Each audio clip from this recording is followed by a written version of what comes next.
সুপ্রিয় শিক্ষার্থীবৃন্দ, প্রথমে তোমাদের সকলকে আমার আন্তরিক শুভেচ্ছা জানাই। ভিডিওটি আমি তৈরি করছি 24 জুন 2020 বুধবারের আমার ঘরে আমার স্কুল কার্যক্রমের সকল শ্রেণীর বাড়ি কাজগুলো নিয়ে। চলো প্রথমে আমরা আজকের ক্লাস রুটিনটি দেখে নিই। ক্লাস 6-এর আজ হয়েছে গণিত ক্লাস, ক্লাস 7-এর হয়েছে তথ্য যোগাযোগ প্রযুক্তি ক্লাস, ক্লাস 8-এর আজ ইংরেজি ক্লাস হওয়ার কথা থাকলেও তোমাদের আজ বাংলাদেশ ও বিশ্ব পরিচয় ক্লাসটি হয়েছে। ক্লাস 9-এর হয়েছে জীববিজ্ঞান ক্লাস এবং ক্লাস 10-এর হয়েছে গণিত ক্লাস। ঠিক আছে, আমরা ক্রমান্বয়ে সবগুলো ক্লাসের বাড়ি কাজগুলো দেখে নিই। দেখো, ক্লাস 6-এ তোমাদের আজ পড়ানো হয়েছে অধ্যায় 5 সরল সমীকরণ, এবং এখান থেকে তোমাদের যে বাড়ি কাজ দেওয়া হয়েছে দেখো, তোমাদের অনুসরণীর প্রশ্ন অর্থাৎ অধ্যায় 5-এ চলে যাবে, সেখান থেকে 12 থেকে 20 পর্যন্ত যে 9টি অঙ্ক আছে সেই 9টি অঙ্কের সমাধান তোমাদের করতে হবে। ঠিক আছে, তারপর আমরা দেখি সপ্তম শ্রেণীর বাড়ি কাজ। সপ্তম শ্রেণী তোমাদের আজ তথ্য যোগাযোগ প্রযুক্তি ক্লাস হয়েছে, অধ্যায় 4 পড়ানো হয়েছে, কীভাবে বাংলায় টাইপিং করতে হয় সেটা তোমাদের শেখানো হয়েছে ক্লাসটিতে। খুবই ইম্পর্টেন্ট একটি ক্লাস ছিল। দেখো, তোমাদের একটি একক কাজ আছে, এটি বাড়ি কাজ না, বাসায় নিজেরা প্র্যাকটিস করবে।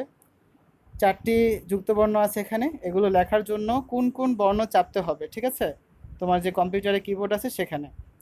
দেন আমরা দেখি তোমাদের যে বাড়ি কাজটা দেওয়া হয়েছে সেটা হচ্ছে একটি ডকুমেন্ট সুন্দর করার উপায় ব্যাখ্যা করো।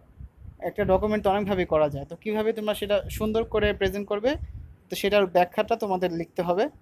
আমরা অষ্টম শ্রেণী বাড়ি কাজটি দেখে নিই। অষ্টম শ্রেণী তোমাদের আজ বাংলাদেশ ও বিশ্ব পরিচয় ক্লাস হয়েছে, অধ্যায় 9 পড়ানো হয়েছে বাংলাদেশের জনসংখ্যা ও উন্নয়ন। এখান থেকে তোমাদের 3টি প্রশ্ন দেওয়া হয়েছে বাড়ির কাজ। প্রথমটি হচ্ছে জনসংখ্যা নিয়ন্ত্রণে সরকারি উদ্যোগগুলির নাম লেখো। 2 নম্বরটি জনসংখ্যা নিয়ন্ত্রণে বেসরকারি উদ্যোগগুলির নাম লেখো। 3 নম্বরটি হচ্ছে প্রযুক্তির মাধ্যমে জনসংখ্যাকে সম্পদে রূপান্তর কৌশল বর্ণনা করো। ঠিক আছে, আমরা নবম শ্রেণী বাড়ির কাছে চলে যাই। দেখো, নবম শ্রেণী তোমাদের জীববিজ্ঞান ক্লাস হয়েছে, অধ্যায় 6 পড়ানো হয়েছে জীবের পরিবহন। যে পাঠটি পড়ানো হয়েছে রক্তচাপ ও কোলেস্টেরল, খুব ইম্পর্টেন্ট একটি টপিক এটা। যে বাড়ির কাজটি দেওয়া হয়েছে দেখো, মানবদেহের উচ্চ রক্তচাপ ও কোলেস্টেরলের সম্পর্ক ব্যাখ্যা করো। ঠিক আছে, তো উচ্চ রক্তচাপ এবং কোলেস্টেরলের যে সম্পর্ক আছে সেটা তোমাদের ব্যাখ্যা করতে হবে। আমরা দশম শ্রেণীর বাড়ি কাজটি দেখি। দশম শ্রেণী তোমাদের আজ গণিত ক্লাস হয়েছে, একটি ক্লাস ছিল। 13 অধ্যায় 13.2 যে প্রশ্নমালা আছে সেটি স্যার আজ শেষ করে দিয়েছেন।